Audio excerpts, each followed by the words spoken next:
አበደች ይሉኛል። የስደት እህቴ አበደች አሉኝ። እንዴት አታብድም? አትንገበገብ። የምር አበደች። የምር ያሳብዳል። ወላሂ ላዚም ያሳብዳል።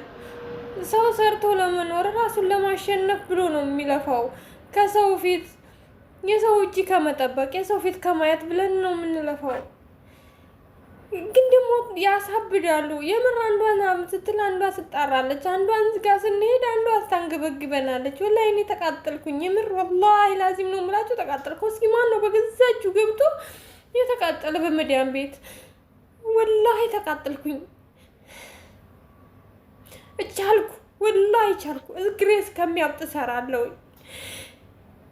እንደዛም ሆኖ ግን በቃ ይሄ ያለቀ መከራ ነው። ይሄ ለምንድን ነው መከራ ነው? ሰላም ጤና ይስጥልኝ። ውድና የተከበራችሁ የሙቤ ሸጋ ተከታታዮች በያላችሁበት የዓለም ዳርቻ ሰላማችሁ ይብዛል ብያለሁኝ። እንግዲህ ይህንን ቻናል ስትከታተሉ ላይክ፣ ሼር፣ ሳብስክራይብ ያደረጋችሁ ማበረታታችሁ አትርሱ። ይህ እንግዲህ ከላይ ያደረኩላችሁ ቪዲዮ እውነት ለመናገር ስንቶቻችን ነን በመዳም ቤት አስቤዛ ሲያልቅ ልክ ብቻ እኛ እንደበላ ነው እኛ እንደጨረስ ነው የምንስታቀቅ ስንቶቻችን ነን? እውነት ለመናገር ብዙዎቻችን ኢትዮጵያ ቤታችን ለምሳሌ አብዛኞቻችን የራሳችን ቤት የነበረን ትዳር የነበረን ልጆችን ምናምን ብቻ ብዙ ነገር ብዙ ላይፍ የነበረን ሰዎች እዛ አረብ ሀገር አለን። አብዛኞቻችን በሚባል ደረጃ እንደ ምናልባት አሁን የሚመጡት ናቸው ትንሽ የዚህ የቤቱን ሁኔታ ይሄ ቤት ይዞ የመኖሩን ሁኔታ ብዙም እንትን ያላሉት አሁን የመጡት ናቸው እንጂ አብዛኞቻችን የራሳችን ቤት የነበረን ብዙ ነገሮች ላይ የነበርን ሰዎች ነን። እና እኔ ይህች እህታችን ስታወራ ግን ምን እንዳሳዘነች ታውቃላችሁ? በቃ ከስራው ባሻገር ስራው ከፍ ዝቅ ከሚያደርጋት ባሻገር የሆነ ነገር ሲያልቅ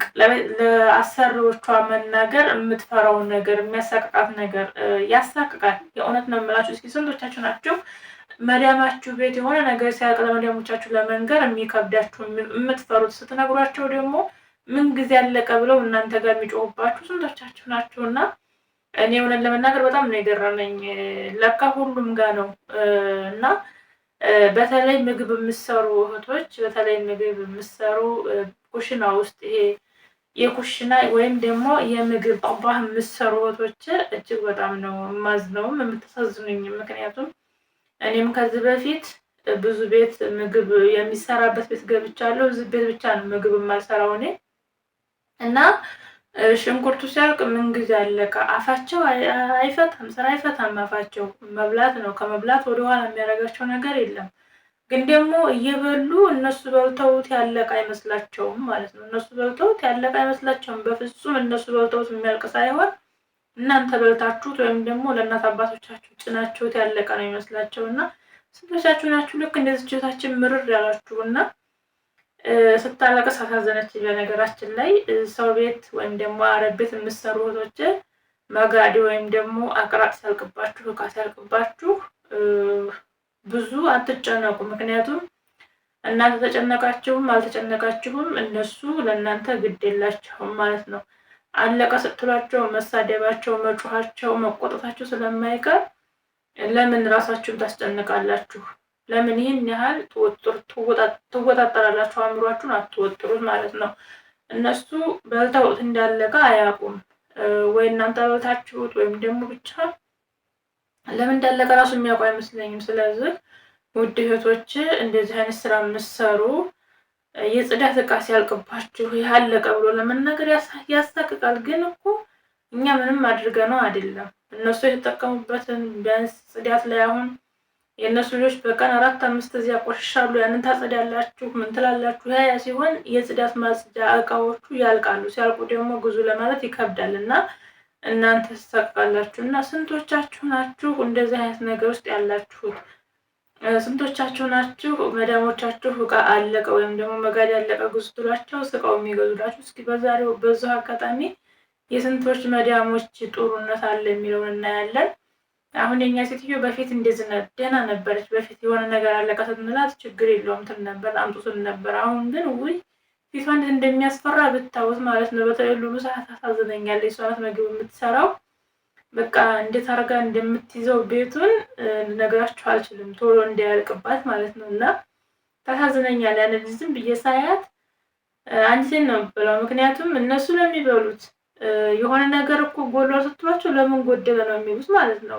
ለምን ጎደለ፣ እንዴት ሊጎል ቻለ ነው የሚሉት። የጎደለ ነገር እንኳን ዛሬ የሌለውን ነገር እናገኘዋል ብለው እንኳን አተካክተው መብላት አይችሉም። እና ትንሽ ይከብዳል ምግብ የሚሰሩ እህቶቻችን፣ እንዲሁም ደግሞ ጽዳትን ብቻ በጥቅሉ አረብ ቤት የምንሰራ እህቶች እናሳዝናለን። ከምንም በላይ የስራው ብዛት ብቻ ሳይሆን እኛን የሚያሳስበን እና እኛን መከራ የሚያበላን እቃ ሲያልቅ አለቀ ብሎ መናገሩ ማለት ነው። ለማንኛውም ያደክማል። እስኪ የዛሬ ሐዋላ ልንገራችሁ ማለት ነው። የዛሬ ሐዋላ እስኪ ልንገራችሁ።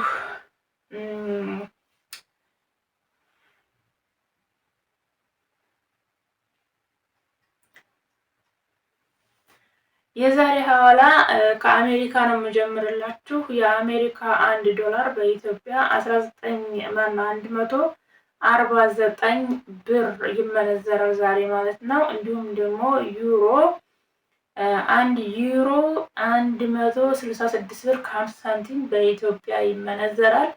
የቻይና ዩዋን ነው የሚባለው ብሩ 19 ብር ከ10 ሳንቲም ይመነዘራል። የካናዳ $1 በ101 ብር ይመነዘራል ማለት ነው። የፓውንድ 196 ብር፣ የአውስትራሊያ $1 86 ብር፣ የሳውዝ አፍሪካ 1 ራንድ በ8 ብር ከ80፣ የጆርዳን ዲናር 199 ብር፣ የኩዌት ዲናር በ492 ብር የኢትዮጵያ ብር ማለት ነው። የኩዌት አንዷ ዲናር በኢትዮጵያ 492 ብር፣ የኳታር ሪያል በ40 ብር ከ10 ሳንቲም ይመነዘራል ማለት ነው ዛሬ።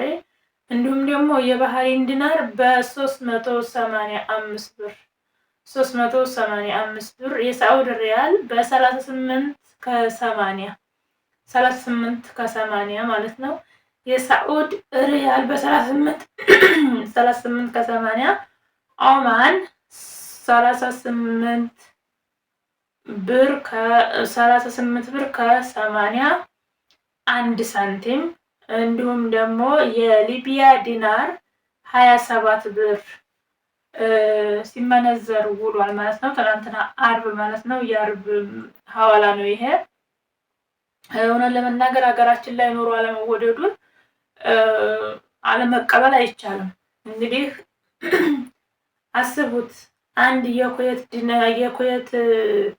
ዲናር 492 ብር፣ ያው 500 ብር በሉት እንግዲህ አንዷ ብር ማለት ነው። 500 ብር አስቡት እንግዲህ። እጅግ በጣም ከባድ ነው። ሀገራችን ላይ ኑሮ ቢወደድም የሚደነቅ አይደለም እና በጣም ከባድ ነው። የዛሬ የነበረኝ ቪዲዮ ይህን ይመስል ነበረ። ዕለታዊ ምንዛሬዎችን በዚሁ አቅርቢልን የምትሉ ከሆነ ዕለታዊ ምንዛሬዎችን በዚህ ቻናል አቀርብላችኋለሁ። እንዲሁም ደግሞ የተለያዩ ሀሳብ አስተያየቶች ካሏችሁ ይሰራል የምትሉት ነገር ካለ ኮሜንት ላይ ጻፉልኝ። የሙቤ ሸጋነት ነበርኩኝ። ሙቤ ዩቲዩብን ላይክ፣ ሼር፣ ሰብስክራይብ ያደረጋችሁ አበረታቱልኝ። የልጅ ቻናል ነው። ይህንን ቻናል የሚገዛ ብዬ ማስታወቂያ ሰርቼ ነበረ። የተወሰናችሁ እህቶቼ እንግዛሽ ብላችሁኛል። እርግጥ እኔ እንዳልኳችሁ መሸጥ ፍላጎት ኑሮኝ አይደለም፣ መስራት ስለማልችል ነው። ማለት ሰዓት ስለሌለኝ፣ ሌላም ቻናል ስላለኝ ሰዓት ስለሌለኝ ነው እንጂ ቻናሉን መሸጥ ፈልጌ አይደለም። አሁን ደግሞ ልጄ እንዳሸጭ እያለኝ ነው። እንግዲህ እሰራበታለሁ እያለ ነው። ስለዚህ እስከዛው ድረስ ሸጥኩትም ልጄ ሰራበትም አበረታቱልኝ። የልጄ ቻናል ነው። ያው ቢሸጥም ለልጄ ነው የሚሆነው ብሩ። እኔ 5 ሳንቲም አልፈልግም ከዚህ ቻናል። የሆነ ነገር ማስታወሻ ነው የማደርግለት ለልጄ። እንዲሁም ደግሞ እሱ ከሰራበትም ልጄ ማበረታታት ስለሆነ አበረታቱልኝ። ምን የሚከፈልበት ነገር የለውም። ላይክ እና ሼር ማድረግ ነው፣ ሰብስክራይብ ማድረግ ነው። ቀላል ነገር ነው እና የምሸጠው ከሆነ አሁንም ደግሞ ለሚገዛው ሰው ጥቅም ነው። ምንም ችግር የለውም። ለሚገዛው ሰው ጥቅም ስለሆነ በምችሉት አቅም አበረታቱ ለማለት ነው የምፈልገው። ለዛሬ ያስኩላችሁ ፕሮግራም ይሄን ይመስል ነበር። ስለነበረን ቆይታ እጅግ በጣም አመሰግናለሁ። ሁላችሁንም እወዳችኋለሁ። ፈጣሪ አምላክ ባላችሁበት ሀገር ሰላማችሁን ያብዛላችሁ። ፈጣሪ ይጠብቃችሁ። ፈጣሪ አምላክ ወጥቶ ከመቅረት ይጠብቃችሁ። ሀገራችንን ሰላም ያድርግልን። ህዝቦቿን ይጠብቅልን። ሀገራችን የድሮ ማንነቷን ይመልስልን። እወዳችኋለሁ። በእግር ወጥቶ በሳጥን ከመመለስ፣ በስደት ላይ ከመቅረት፣ በስደት ላይ ከሀዘን ፈጣሪ ይጠብቀን ይጠብቃችሁ። ቤተሰቦቻችንን በሰላም ያገናኘን። እንግዲህ የስደት ህይወት እጅግ በጣም ነው የሚያሳዝነው፣ እጅግ በጣም ነው የሚመረው፣ እጅግ በጣም ነው የሚሰለቸው። እኔ ስደት ህይወት ስልችት ነው ያለኝ። እውነት ለመናገር በጣም ሳችቶኛል። ሀገሬ መግባት እፈልጋለሁ፣ ግን ደግሞ ታውቃላችሁ ምን ይዤ የሚል ነገር ስላለ ምን ይዤ የሚለው ነው እና ሁላችንም አስሮ ያስቀረን ፈጣሪ የወጣንበትን አሳክቶ የወጣንበትን አሟልቶ በሰላም ለሀገራችን የሚያስገባን ያድርገን። እንወዳችኋለሁ። ሀገራችንን ሰላም ያድርግልን፣ ህዝቦቿን ይጠብቅልን። የታመመው ድኖ፣ የተራበው በልቶ፣ የተጠማው ጠጥቶ፣ ያለቀሰው ስቆ፣ የተከፋው ተደስቶ፣ አንገቱን የደፋው ቀና ብሎ በየትኛውም ቦታ ስቃይ ላይ ያሉ ወገኖቻችን ከስቃያቸው ነጃ የሚባሉበትን ቀን ቅርብ ያድርግልን። እወዳችኋለሁ። ያው የሸጋነት ነበርኩኝ። በዩቲዩብ ላይክ፣ ሼር፣ ሰብስክራይብ ያደረጋችሁ አበረታቱ ልጅን። ፈጣሪ አምላክ ሀገራችንን ሰላም ያድርግልን። እናንተንም በሰላም ለሀገራችሁ ያብቃችሁ። እወዳችኋለሁ።